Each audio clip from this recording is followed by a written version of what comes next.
Kemudian untuk floor plan sebuah jaringan, mari kita perhatikan. Jadi misalnya pada sebuah rumah atau sebuah bangunan gedung pada sebuah lantai tertentu. Nah, ini untuk floor plan-nya perlu diperhatikan untuk penginstalan atau instalasi dari perangkat-perangkat internet. Jadi misalnya yang menggunakan ruangan-ruangan yang di dalamnya menggunakan desktop PC atau komputer, nah itu perlu dihubungkan dengan kabel LAN sehingga nanti akan terhubung dengan local area network-nya. Jadi dengan kabel dihubungkan ke switch-nya, kemudian dari switch ini barulah dihubungkan ke router, di mana router ini nanti akan dihubungkan ke modem yang akan menghubungkan ke internet service provider-nya. Jadi di mana dalam router ini bisa mentransmisikan sinyal secara menggunakan kabel maupun tanpa kabel. Kemudian jika menggunakan jaringan wireless, maka ruangan yang akan digunakan sebagai lokasi area wireless itu perlu diinstal router ataupun sinyal extender, di mana nanti agar yang menggunakan ruangan tersebut, misalnya ya di bangunan di ruang makan 1 dan ruang makan 2 ini akan digunakan jaringan wireless. Jadi router ini dapat juga menghubungkannya atau digunakan. Namun karena jauh maka sinyalnya ini kurang menjangkau dan juga lambat. Maka perlu ditambah sebuah router tambahan ataupun sinyal extender untuk memperkuat sinyal yang dipancarkan dari router ini. Jadi untuk router ke router itu biasanya disambungkan dengan kabel untuk memperkuat sinyalnya. Namun pada saat ini sudah juga ada yang dinamakan dengan sinyal extender, di mana sinyal extender itu cukup ditempatkan di suatu tempat atau dicolok di sebuah stop kontak, jadi tanpa kabel. Jadi WiFi extender itu yang penting terhubung dengan routernya ya, router utamanya, maka dari sinyal extender itu akan memperpanjang atau memperluas area sinyal sehingga nanti area tersebut dapat juga mengakses internet. Karena untuk fungsi utama sinyal extender itu yaitu hanya memperpanjang atau memperluas cakupan sinyal dari router utama. Selanjutnya mari sama-sama kita perhatikan untuk diagram jaringan secara keseluruhan, di mana pada untuk jaringan HP dan laptop ini terhubung ke dalam WiFi router. Kemudian untuk desktop PC atau komputer ini terhubung dengan switch, dan juga pada umumnya semua jaringan ini akan tersambung dengan ruangan server. Jadi tiga perangkat ini nanti akan tergabung ke dalam sebuah router atau router firewall utama, di mana pada router utama ini akan menghubungkan ke modemnya. Jadi modem ini yaitu sebagai pemancar atau yang akan menghubungkan antara router yang menyediakan sinyal internet ke perangkat-perangkat yang ada suatu area dengan internet service provider atau penyedia internetnya. Jadi pada umumnya penyedia internet di Indonesia itu ada berbagai macam seperti IndiHome, kemudian ada MNC, ada First Media, kemudian ada Bisnet, kemudian ada juga MyRepublic dan lain-lain. Mari sama-sama kita perhatikan untuk sebuah jaringan bangunan bertingkat yang menggunakan kabel. Jadi tiap-tiap lantai ini terdapat switch dan terdapat juga routernya masing-masing, di mana nanti untuk router masing-masing lantai ini dihubungkan ke router utama, kemudian ke modem, barulah dari modem tersebut yang akan menyambungkan ke internet service provider-nya. Di mana untuk router-router atau switch tiap lantai ini dibutuhkan agar tiap lantai ini dapat mengakses internet dengan baik. Kemudian untuk jaringan WiFi untuk local area network atau jaringan WiFi pada satu bangunan. Jadi untuk jaringan WiFi pada satu bangunan ini juga untuk router tiap lantai itu diperlukan, ataupun untuk tiap-tiap ruangan itu juga diperlukan agar dapat mengakses internet yang ditransmisikan oleh router tersebut.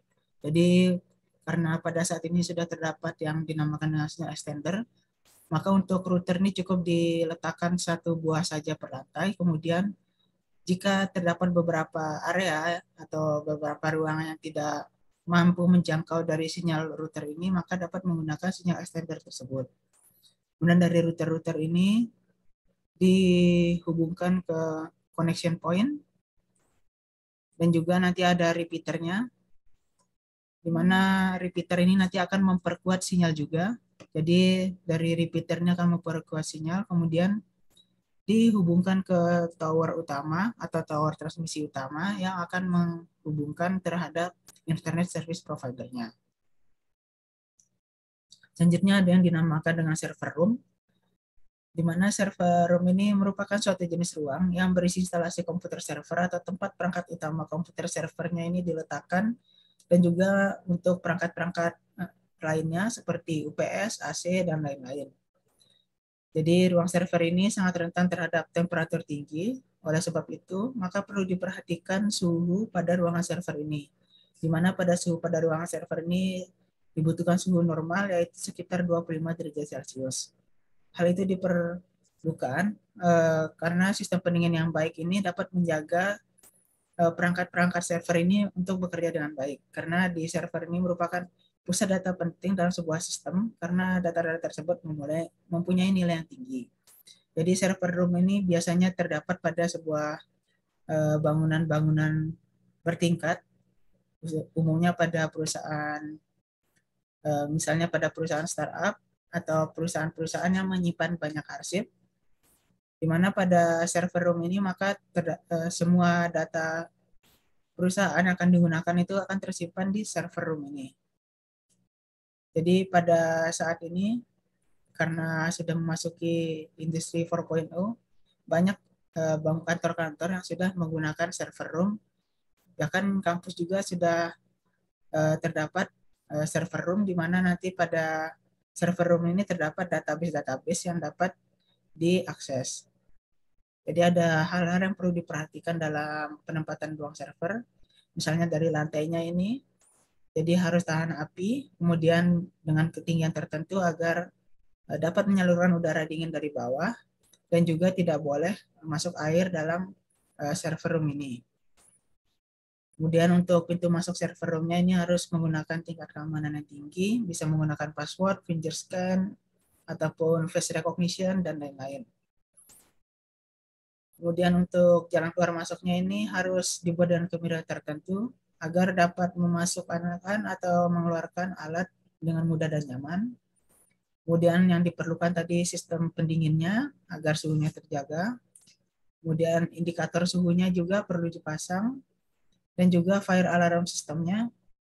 Jadi di mana pada fire alarm system yang digunakan pada server room ini harus dapat segera memadamkan api sehingga tidak dapat merusak perangkat-perangkat yang terdapat pada server room ini. Kemudian untuk server room ini yang pertama ada tipe room base, di mana pada metode ini semua udara dingin disalurkan via bawah rak melalui raised floor dan diserap di bagian depan rak ini. Umumnya dengan menggunakan perforated rak, dan udara dingin keluar melalui perforated panel raised floor yang dilambangkan dengan panah warna biru ini, dan diserap kembali oleh sistem pendingin bagian atas yang dilambangkan dengan warna merah ini. Jadi cara ini bagus dengan memperhatikan serapan udara dingin optimal yang bisa diserap perangkat dalam rak, sehingga harus dipastikan tidak ada kebocoran udara dingin yang diserap. Jadi kemungkinan lain di dalam rak juga harus diperhatikan penyerapan udara dingin secara optimalnya, dengan memastikan udara dingin bisa diserap hingga ke bagian paling atas rak ini. Serta memastikan juga udara panas terkumpul di belakang rak dapat disedot semaksimal mungkin keluar bagian atas rak, sehingga agar terserap balik ke unit pendingin. Dalam kasus kapasitas besar, maka digunakan jalur udara dingin dan panas untuk memastikan serapan udaranya, seperti gambar yang ada di bawah ini. Jadi yang di atas ini tidak ada saluran khusus untuk penyerapan udaranya, namun jika skala besar maka harus terdapat sebuah saluran khusus di bagian atas perangkat server agar dapat langsung menyerap udara panas yang ada, dan juga mengalirkan udara dingin melalui bagian bawah. Kemudian untuk model kedua yaitu row base, di mana pada row base ini pendinginnya berdasarkan baris. Jadi pertama itu dibagi-bagi barisnya terlebih dahulu untuk masuk udara dingin dan udara panasnya keluar. Jadi dengan metode row base ini, semua udara dingin dikonsentrasikan ke arah masukan rak atau pintu rak depan yang dilambangkan dengan warna biru ini. Jadi ini bagian depan rak, kemudian yang di tengah ini merupakan bagian belakang rak. Jadi untuk raknya ini saling membelakangi sehingga udara panas pun terkumpul di bagian belakang rak ini. Jadi untuk pendinginnya melalui bagian depan rak, kemudian dari belakang rak ini udara panasnya naik ke atas, kembali menuju unit pendingin. Kemudian yang di sebelah kanan ini yaitu contohnya overhead row base cooling. Jadi dengan cara ini udara dingin dikeluarkan dihembuskan ke bagian depan rak. Kemudian udara panas kembali masuk dalam unit pendingin yang ada di atas bagian rak. Jadi data center model lama banyak yang menerapkan cara ini. Namun untuk pendingin jenis ini harus hati-hati karena air ini sangat dekat dengan rak di mana suatu saat kemungkinan terjadi kebocoran. Jadi air yang dimaksudkan yaitu air yang berasal dari pendingin ini karena pendingin ini berada di atas rak. Maka jika bocor akan menyebabkan korsleting dan kerusakan pada perangkat pada ruangan server. Untuk model yang terakhir yaitu rack base. Jadi model ini yang paling banyak digunakan saat ini karena mendinginkan perak atau alat-alat pada bagian yang ada di ruangan server. Jadi rack base cooling ini akan sangat sesuai bila semua perangkat yang harus jaga suhunya ditempatkan dalam satu perangkat atau suatu rak tertentu. Jadi kecenderungan sekarang semua perangkat bisa dimasukkan dalam satu rak karena menerapkan virtualisasi dan cloud. Jadi virtualisasi dan cloud ini yang dimaksudkan yaitu untuk penyimpanan datanya ini bersifat online. Jadi maka untuk perangkat yang digunakan itu bisa lebih sedikit. Sehingga tidak semua perangkat server ini digunakan. Jadi ada beberapa data yang disimpan di server kantor misalnya, kemudian ada beberapa data juga yang disimpan di server luar kantor. Di mana pada server luar kantor itu yang dinamakan dengan virtualisasi atau cloud. Jadi Rackbase ini juga cocok untuk penempatan perangkat yang tidak berada di ruangan khusus untuk server. Jadi jika ada suatu perangkat yang tidak digunakan atau tidak diletakkan di bagian ruangan server, maka dapat juga menggunakan sistem pendingin Rackbase ini karena untuk Rackbase ini pendinginnya yaitu hanya peraknya saja. Sekian untuk pertemuan kali ini. Jika terdapat hal yang belum jelas, silakan ditanyakan atau didiskusikan. Terima kasih. Assalamualaikum warahmatullahi wabarakatuh.